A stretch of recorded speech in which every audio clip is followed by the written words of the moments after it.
17-2, evolution as genetic change in populations.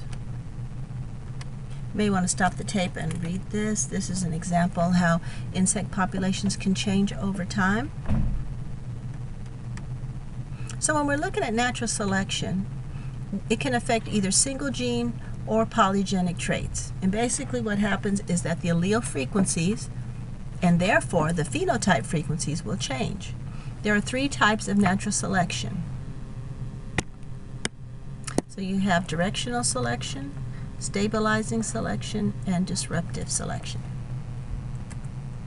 Now in single gene selection, natural selection on single gene traits, let's look and see how a mutation could affect a population. So normal lizards on the left are usually brown, and there may be a brown mutation, or red mutation, or a black mutation that has occurred. So the red lizards, that mutation may not be a good mutation because it makes them more likely to be visible to predators, and therefore then would be less likely or less fit to survive and reproduce. So if you look at this graph here, the red mutation maybe is 10% of the population in the beginning, and then by generation 10, the red lizards are all gone because that was not a beneficial mutation. On the other hand, the black mutation may be beneficial. An example could be it could allow them to absorb sunlight, and if they're warmer than the other lizards, they might move faster, and if they move faster, they can escape predators and then therefore be able to reproduce. So on the other hand, when compared to the red one, the black ones may thrive and their populations may increase as time goes on because they're better fit for the environment. Polygenic traits, on the other hand, have a range of phenotypes. So this picture that I've given you here is another bell-shaped curve like it was on 17-1, and it kind of shows you that the average height for a male is right around 5'10". The extreme heights would be over at this side would be extremely tall, and on the other side would be an extreme, and that would be the shorter men. Now with directional selection, you have selection against one of the extremes. Selection against one of the extremes, and what it does is it causes that bell-shaped curve to move. In this case, it moves to the right. It could move to the left. So you need to be able to tell by looking at a graph what type of selection is going on. So this would be directional selection, and that's where one end have a higher fitness. So you should know the definition and be able to tell on a graph. Stabilizing selection, on the other hand, is when it's against both extremes get selected against. Oops, sorry, move that back up. Both extremes get selected against, and therefore your center becomes more narrow, that bell becomes more narrow and taller.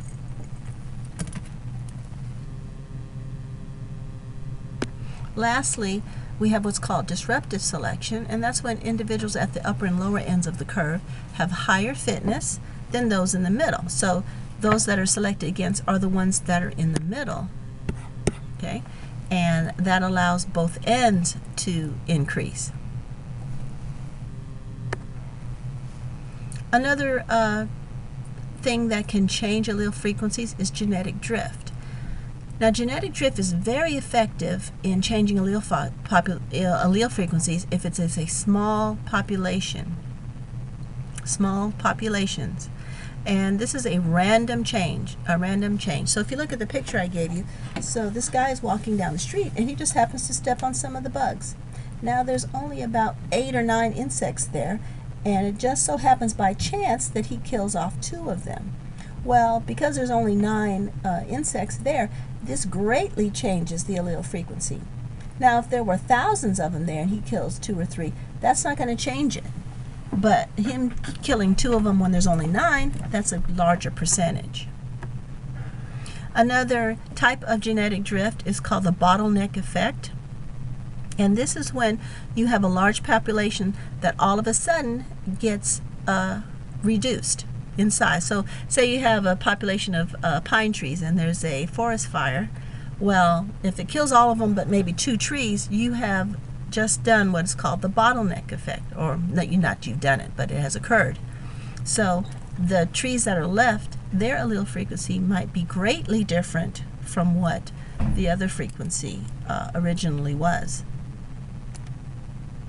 The founder effect, this occurs when you have migration. So if certain ladybugs leave the main population and go to another island, their allele frequency could very well be different from that main population. Here's another example of the founder effect, where you could have a large diverse population, and it could even have two founding populations that leave and go somewhere, and you really have a different allele frequency than you did in the original one.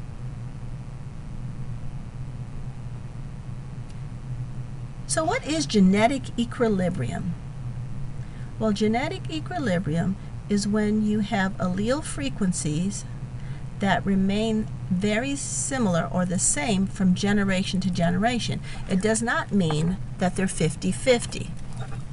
All right? So genetic equilibrium is not when you get them all equal. So it's not when they're 50-50. Okay? More so, it's when they're the same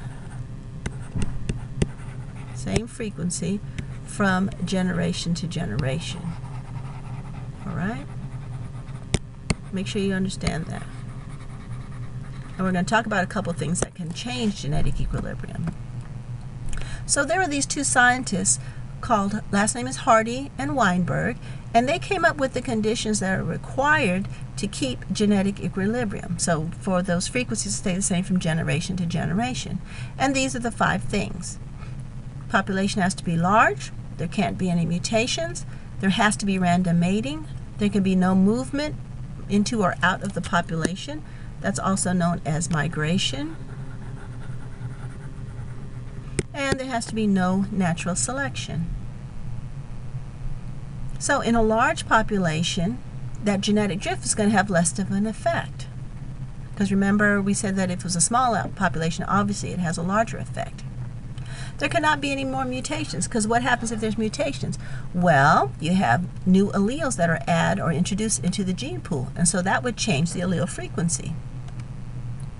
As far as random mating, mating is very, very rarely random. Usually they choose their mates.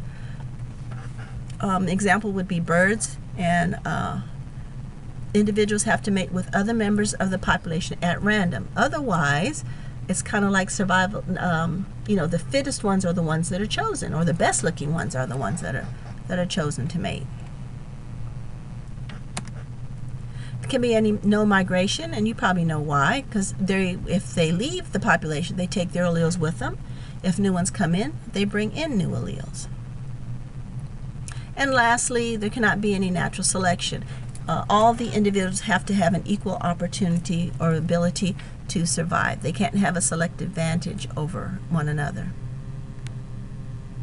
So a population is in genetic equilibrium if the frequencies in the population remain the same and do not change.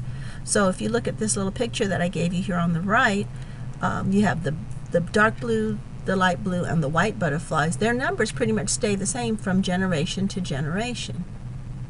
Looking at the butterflies, do you know what type of inheritance that is just by looking at their colors?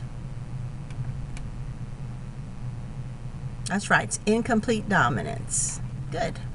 I'm going to stop it here, and then I'm going to do a separate video on the Hardy-Weinberg information.